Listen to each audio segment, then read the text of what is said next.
Use playback speed 1.5x और 1.25 for better audio experience. देखिए पूछा गया है variety of different species genetic variability among individuals, मतलब पूछा गया है एमंग ऑर्गेनिजम्स जो डिफरेंट स्पेसीज का variety so genetic variability and with in each species and variety of ecosystem, इसको हम क्या बोलते हैं, इस डाइवर्सिटी को हम क्या बोलते हैं। और एक बार सवाल को अच्छे से देखिए, different species genetic variability among individuals, यहीं से आपको आंसर का क्लू मिलता है। Among individuals means among organisms, okay, among organisms के बीच में हम डाइवर्सिटी को फाइंड आउट करते हैं, तो वो कौन सा वाला डाइवर्सिटी है। नेक्स्ट स्लाइड पे उसका आंसर दिया गया है, यू ट्राई टू आंसर।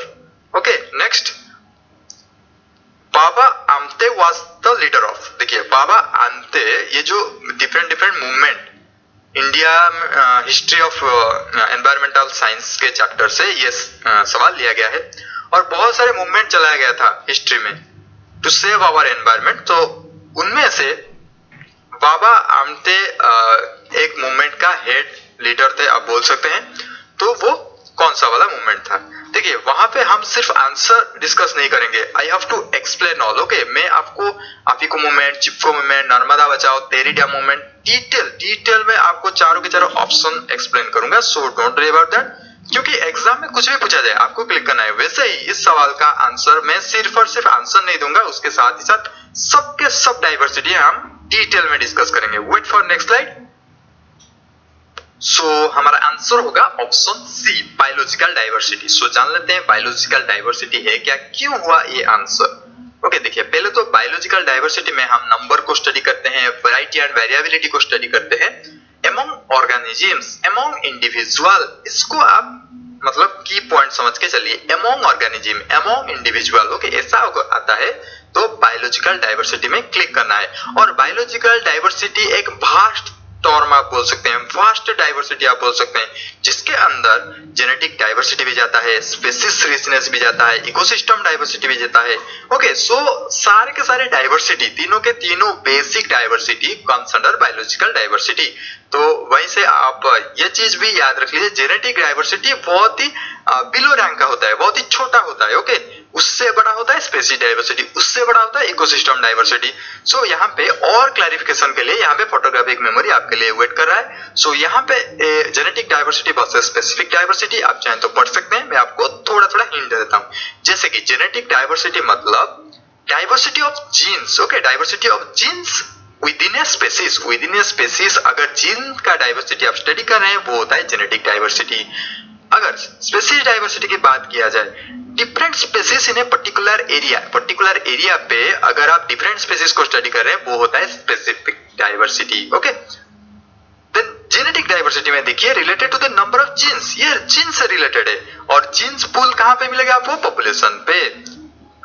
और यहाँ पे स्पेसीज डाइवर्सिटी में आप देख सकते हैं डिस्ट्रीब्यूशन ऑफ स्पेसीज, यहाँ पे नंबर ऑफ जीन्स, यहाँ पे distribution of species in a particular area, particular geographical area आप बोल सकते हैं। स्पेशली अगर हम बोलेंगे कि biological point of view, then a trait of species हम स्टडी करते हैं जेनेटिक डाइवर्सिटी पे, ए ट्रेट ऑफ कम्युनिटी हम स्टडी करते हैं स्पेसीज डाइवर्सिटी में। ये बहुत ही ज्यादा छोटा लो रैंक है ना, इसलिए स्पेसीज ट्रेट हम स्टडी करते हैं। And genetic diversity actually promotes the adaptability and distribution of particular species in diverse habitat. और यहाँ पे species diversity में promote करता है biotic interaction and stability of community. So 1730 पे देखिए 1730 पे कितना पुराना है हिस्ट्री ऑफ एनवायरमेंट चैप्टर से, बिश्नोई मूवमेंट हुआ था। बिश्नोई मूवमेंट कहाँ पे हुआ था, खजरेल राजस्थान। ओके राजस्थान में आपको प्लेस याद रखना है, अगर ईयर याद नहीं होता कोई बात नहीं, पर प्लेस आपको जरूर याद रखना पड़ेगा। ओके खजरेल राजस्थान। और ये जो मूवमेंट हुआ था ये मूवमेंट एनवायरमेंट से रिलेटेड तो था, पर उसका एम क्या था, उसका ऑब्जेक्टिव क्या था, ऑब्जेक्टिव था save sacred trees from big cut down by the king soldier. देखिए एक छोटा सा स्टोरी था, बैकग्राउंड कुछ स्टोरी ऐसा था कि वहां पे जो किंग थे, ओके वहां पे जो किंग थे जो खजरेल राजस्थान का, वहां पे किंग का किंगडम चलता था, ऐसा चलता था ना, वो किंग ने कुछ डेवलपमेंटल वर्क के लिए आप बोल सकते हैं या फिर कुछ ऑर्नामेंटल प्रोग्राम के लिए वो अपने सोल्जर को भेजे थे इस एरिया पे।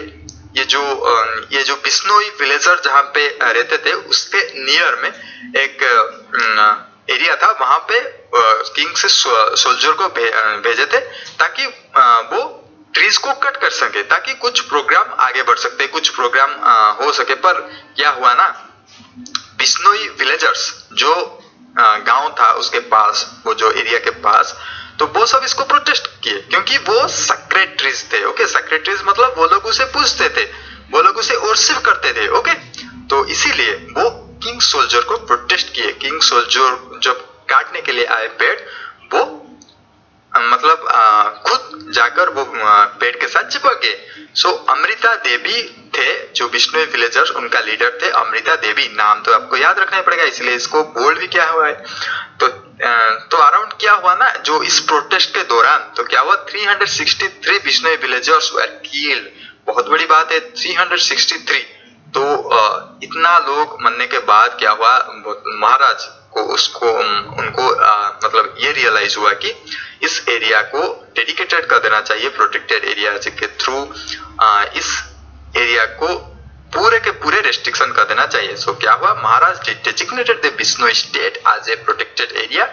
This legislation still exist today in the region. Okay, this region now, वो रीजन को प्रोटेक्टेड एरिया घोषित किया गया है। और अभी बहुत ही मतलब देखिए हिस्ट्री से प्रेजेंट कैसे रिलेटेड होता है। अगर उस दिन सारे के सारे पेड़ कट गया होता ना, तो शायद कुछ फॉरेस्ट एरिया हमारे डिक्रीज हो गया होता और रिजर्व फॉरेस्ट तक और भी डिक्रीज हो गया होता। तो ऐसे रिलेट करके, ऐसे कुछ बड़ा सोच के आपको याद रखना पड़ेगा different movements. Okay, Bishnoi movements किसके द्वारा लीड किया गया था, अमृता देवी। ये दोनों तो याद रखना है आपको।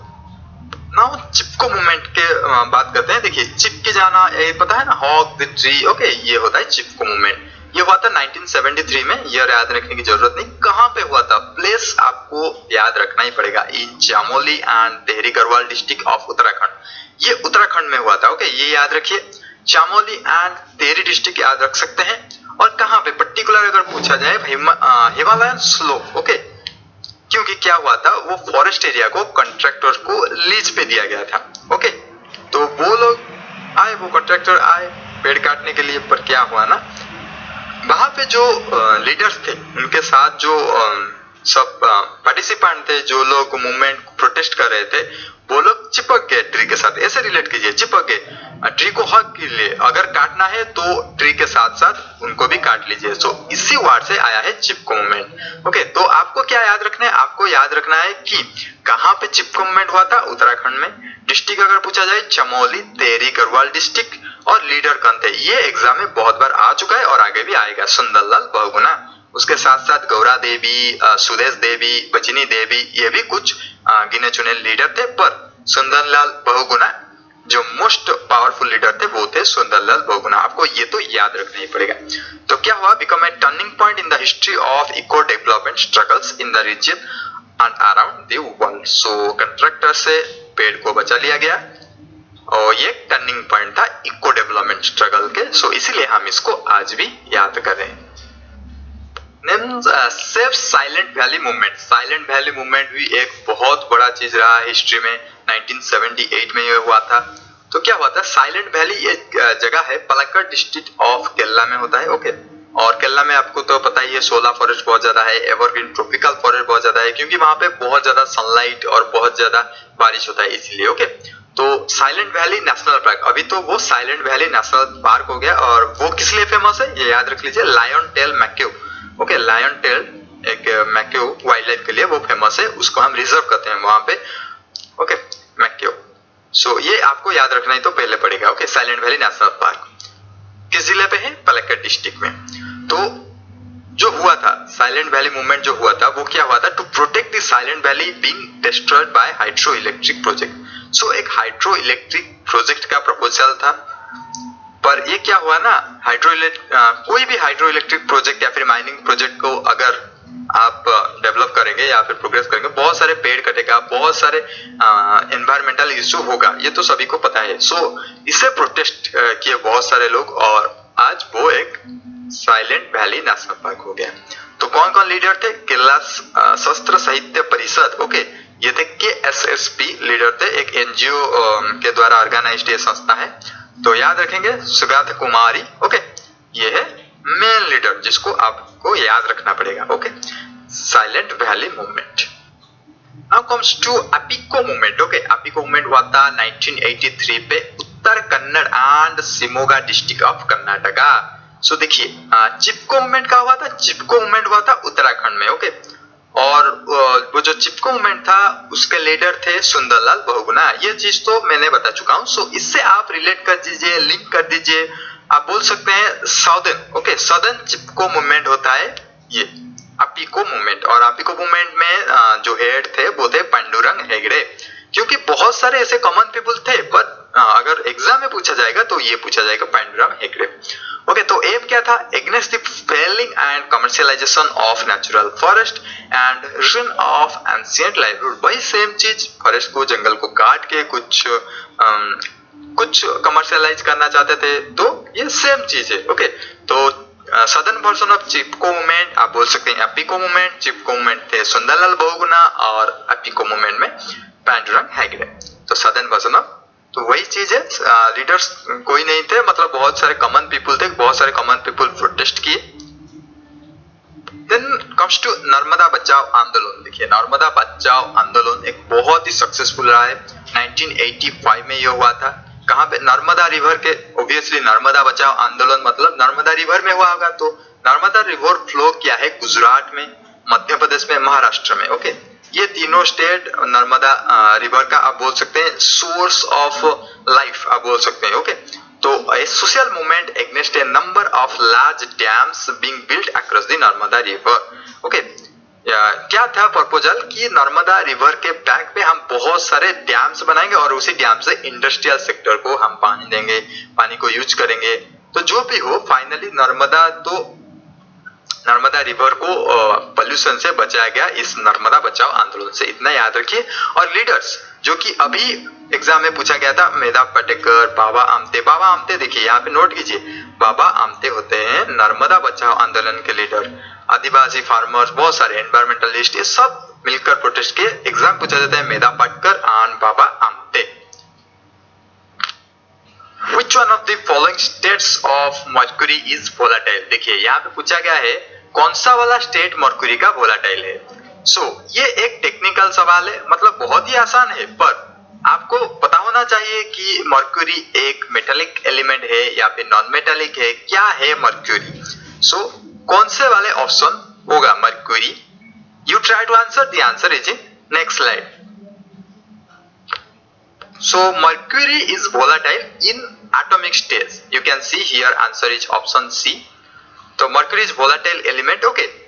पर actually liquid mercury had a high vapour pressure. देखिए मर्क्यूरी का डेंसिटी बहुत ही ज्यादा होता है। आपने देखा होगा थर्मोमीटर में हम मर्क्यूरी यूज करते हैं, मतलब मर्क्यूरी का डेंसिटी बहुत ही ज्यादा, उसका वेट आपको लगेगा ये इतना सा लिक्विड है, पर इसका वेट बहुत ही ज्यादा होगा क्योंकि मर्क्यूरी बहुत ही डेंस होता है and it is readily releasing particles into the air. So mercury is a volatile element, याद रख लीजिए। तो एनवायरमेंटल कंसर्न क्या है? देखिए मर्क्यूरी बहुत ही टॉक्सिक होता है, पॉइजनस सब्सटेंस, नॉन बायोडिग्रेडेबल, ये एक non biodegradable element. Environmental persistence, ये बायो एक्युमुलेट हो जाता है, ओके, मतलब एनवायरमेंट में घूमता रहता है, ये डिग्रेड नहीं होता, वो एक बहुत ही बड़ी प्रॉब्लम है मर्क्यूरी का। यहाँ पे मर्क्यूरी का फिजिकल एंड केमिकल प्रॉपर्टीज दिया गया है, आप चाहे तो पढ़ सकते हैं फॉर एक्सटर्नल नॉलेज ओनली, ये एग्जाम में नहीं पूछा जाता। सिर्फ याद रखिए मर्क्यूरी एक लिक्विड मेटल है, एक लिक्विड मेटल होता है मर्क्यूरी, और ये उसका boiling point, temperature, pressure, okay, ये मेल्टिंग पॉइंट, ये सारी चीज दिया गया है, आप चाहे तो पढ़ सकते हैं।